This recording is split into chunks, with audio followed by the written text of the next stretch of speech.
కానీ ఒక్కటి మాత్రం పక్కా వాస్తవం, కాంగ్రెస్ పార్టీ ప్రభుత్వం వచ్చినాక ఇవాళ తెలంగాణలోని ప్రతి గ్రామంలో రోజొక్కసారన్న కేసీఆర్ గారిని తలుచుకున్న మాట వాస్తవమా కాదా ఒక్కసారి చెప్పాలని చెప్పి నేను కోరుతా ఉన్నా.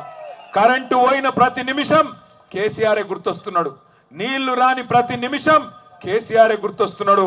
కాంగ్రెస్ వాళ్ళ కండ్ల మంటతోని పంటలు ఎండిపోతుంటే నీళ్ళిచ్చే అవకాశం ఉండి కాళేశ్వరం కాడ రిపేరు చేసి నీళ్లు తీసుకొచ్చే అవకాశం ఉన్నప్పటికీ కావాలని పంటలు ఎండుతుంటే కేసీఆర్ గుర్తొస్తున్నాడు. ఇది వాస్తవం. అందుకే నేను మిమ్మల్ని అందరినీ ప్రార్థించేది ఒకటే, ఈసారి ఈ ఎలక్షన్ల గిన్న మీరు గట్టిగా మనందరం తన్లాడి ఒక 10-12 పార్లమెంట్ సీట్లు కనుక మీరు గులాబీ జెండాకు కేసీఆర్ దళానికి కట్టబెడితే సంవత్సరం లోపలనే మళ్ళా కేసీఆర్ గారు రాష్ట్ర రాజకీయాన్ని శాసించే రోజు సంవత్సరం లోపలనే వస్తుంది. ఇప్పుడు తప్పించుకున్నారంటే కాంగ్రెస్ వాళ్ళు బీజేపీ వాళ్ళు మళ్ళా 4 ఏళ్ళు దొరకరు. అందుకే నేను మిమ్మల్ని ప్రార్థిస్తున్నా, ఇప్పుడే కర్రు కాల్చి వాత పెట్టాలి, వాళ్ళ మోసానికి తప్పకుండా గుణపాఠం చెప్పాలి. ఒక మోసం కాంగ్రెస్, మరొక మోసం ఆరూరి రమేష్ బీజేపీ. ఏం తక్కువ చేసిండు కేసీఆర్ గారు ఆరూరి రమేష్ కు? 2 సార్లు ఎమ్మెల్యే చేసింది పాపమా? 2 సార్లు ఎమ్మెల్యేగా నిలబెట్టి టికెట్ ఇస్తే వర్ధన్నపేట ప్రజలు మీరు గెలిపించింది పాపమా? ఏం తక్కువైంది ఆయనకు? ఇవాళ బీజేపీ పార్టీలకు పోయి పెద్ద పెద్ద మాటలు మాట్లాడుతూ ఉన్నాడు. ఒక్కసారి ఆలోచించాలా, బీజేపీకి ఎందుకు ఓటేయాలా మనం? 10 ఏళ్ళు నరేంద్ర మోడీ గారి ప్రభుత్వం ఏం చేసింది తెలంగాణకు ఆలోచించమని చెప్పి నేను కోరుతున్నా. మామునూరు ఎయిర్పోర్ట్ ఉన్నది, దాన్ని పునరుద్ధరించవయ్యా, మీ కిందికి వస్తుంది, అది కేంద్ర ప్రభుత్వం కిందికి, మమ్మల్ని ఏం చేయమంటే కట్ చేస్తామని చెప్పి 100 సార్లు అడిగిన 10 ఏళ్లలో దానికి కనీసం ఫైల్ మీదకి వెళ్ళి దుమ్ము కూడా దులపలేదు నరేంద్ర మోడీ ప్రభుత్వం. 100 సార్లు అడిగినాం మెగా టెక్స్టైల్ పార్కు మా పరకాల నియోజకవర్గంలో మా ధర్మారెడ్డి అన్న కష్టపడి అక్కడి రైతులు నొప్పించి మెప్పించి అక్కడ భూసేకరణ చేసి భారతదేశంలోనే అతిపెద్ద టెక్స్టైల్ పార్క్ పెట్టినాం. ఒకప్పుడు అజంజాహి మిల్లుండే ఇక్కడ, అంతకు ధీటుగా బ్రహ్మాండమైన పార్కు పెడుతున్నాం. సహకరించమంటే సహకరించలే. ఆఖరికి మొన్నేదో తూతూ మంత్రంగా డ్రామా కోసం ఏదో ఆర్డర్ వారేసిండు. కాజీపేటలో కోచ్ ఫ్యాక్టరీ పెడతామన్నారు, కోచ్ ఫ్యాక్టరీ లేదేం లేదు, ఏదో రిపేర్ల దుకాణం పెడతామని ఇవాళ వచ్చి రాయేసి పోయిండు.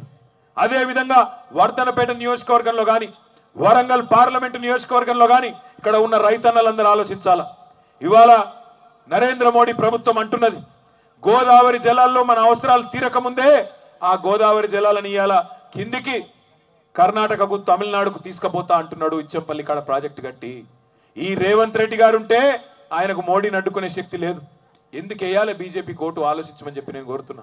10 ఏళ్లలో 10 సార్లు అన్నాడు నరేంద్ర మోడీ, తల్లిని చంపిన్రు బిడ్డను వేరు చేసిండ్రని తెలంగాణ ఏర్పాటు మీద విషం జిమ్మినందుకు కోటే అన్నా, 5 మండలాలు తీసుకుపోయి ఆంధ్రాలో బలవంతంగా కలిపినందుకు కోటే అన్నా, లేదా మనకిచ్చిన పునర్విభజన చట్టంలో ఒక్క హామీ నిలబెట్టుకోనందుకు మనం ఓటే అన్నా, కాజీపేటలో కోచ్ ఫ్యాక్టరీ పెట్టనందుకు, బయ్యారంలో ఉక్కు కర్మాగారం పెట్టనందుకు, ఇచ్చిన ఒక్క మాట నిలుపుకోనందుకు ఓటే అన్నా, తెలంగాణకు ఒక్క మెడికల్ కాలేజ్ ఇయ్యనందుకు, ఒక్క నవోదయ పాఠశాల పెట్టనందుకు, ఒక్క విద్యా సంస్థ పెట్టనందుకు ఓటే అన్నా, లేదా 2014లో నువ్వే కదా డైలాగులు కొట్టినావు, నేను భారతదేశానికి మొత్తం ఏదైతే నల్లధనం బయటికి పోయిందో దాన్ని తీసుకొస్తా, ప్రతి ఒక్కరి ఖాతాలో 15 లక్షల రూపాయలు వేస్తా అన్నాడు నరేంద్ర మోడీ.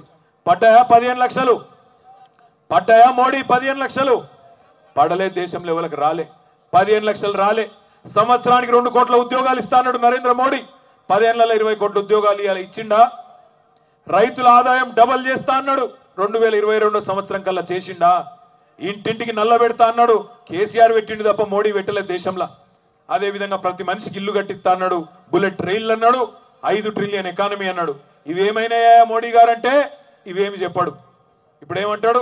జై శ్రీరామ్, అదొక్కటే తెలుసు, జై శ్రీరామ్. మనం కట్టలేదా గుడి? యాదగిరి గుట్టలో మనం కట్టలేదా యాదాద్రి? మనం ఎప్పుడైనా దేవుని అడ్డం పెట్టుకుని రాజకీయం చేసినావా? జై శ్రీరామ్ అనాలే, అక్షింతలు పంపాలే, ఇంటికి ఓట్లు అడగాలి. శ్రీరాముతో మనకు పంచాయతీ లేదు.